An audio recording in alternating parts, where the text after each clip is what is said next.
Assalamualaikum warahmatullahi wabarakatuh. Perkenalkan, nama saya Nadia Ramadhani dengan NPM A1A024009 dari kelas 2B Pendidikan Bahasa Indonesia.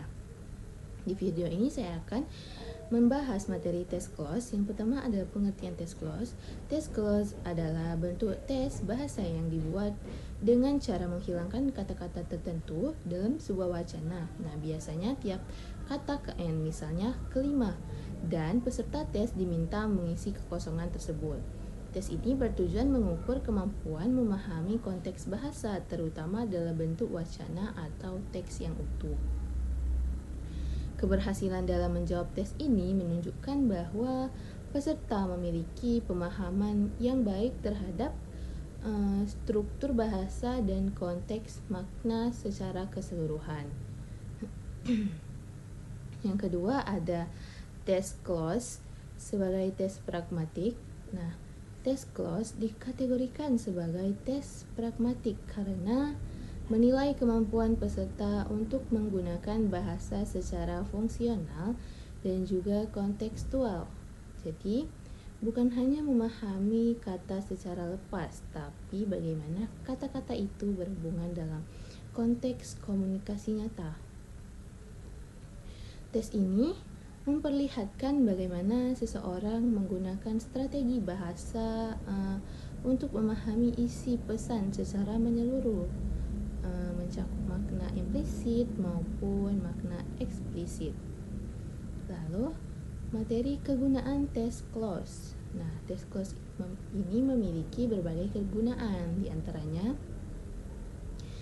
mengukur tingkat keterbacaan suatu teks, lalu menilai kemahiran bahasa secara umum, lalu digunakan sebagai alat diagnostik untuk mengetahui kelemahan pembaca atau pelajar bahasa, kemudian menjadi latihan yang bermanfaat dalam kegiatan pelajaran membaca atau memahami wacana. Kemudian ada penyusunan test clause. Dalam penyusunan test clause, yang dipilih harus relevan dan sesuai dengan tingkatan kemampuan peserta. Nah, kata yang dihilangkan biasanya adalah setiap kata kelima setelah kalimat pembuka, hingga sekitar 50 deletions. Jadi kata-kata yang dihapus tidak boleh berupa nama diri atau kata yang secara konteks sangat spesifik dan tidak bisa diprediksi. Teks yang digunakan harus bersifat koheren dan representatif terhadap gaya bahasa yang sedang diuji. Nah, lalu ada materi selanjutnya itu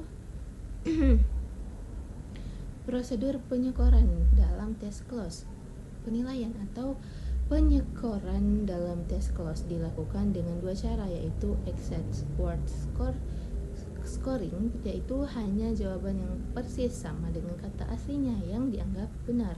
Lalu ada acceptable word scoring, yaitu jawaban dinilai benar jika secara makna atau fungsi dalam konteks kalimat dapat diterima meskipun tidak persis dengan kata aslinya.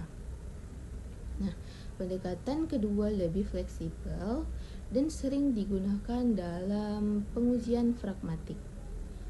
Lalu materi selanjutnya adalah beberapa isu yang berkaitan dengan test clause.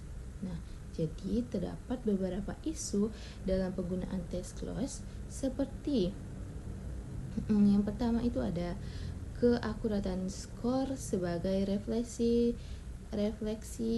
kemampuan berbahasa secara keseluruhan, lalu pengaruh strategi menebak peserta terhadap validitas tes, lalu kesesuaian jenis teks dan konteks terhadap tujuan pengukuran. Lalu ada juga ketepatan pemilihan kata yang dihilangkan dan tingkat kesulitan yang dihasilkan. Jadi, isu-isu ini penting dipertimbangkan agar test clause dapat digunakan secara efektif dan adil dalam pengukuran kemampuan berbahasa. Nah, mungkin itu saja materi yang dapat saya sampaikan. Saya akhiri. Wassalamualaikum warahmatullahi wabarakatuh.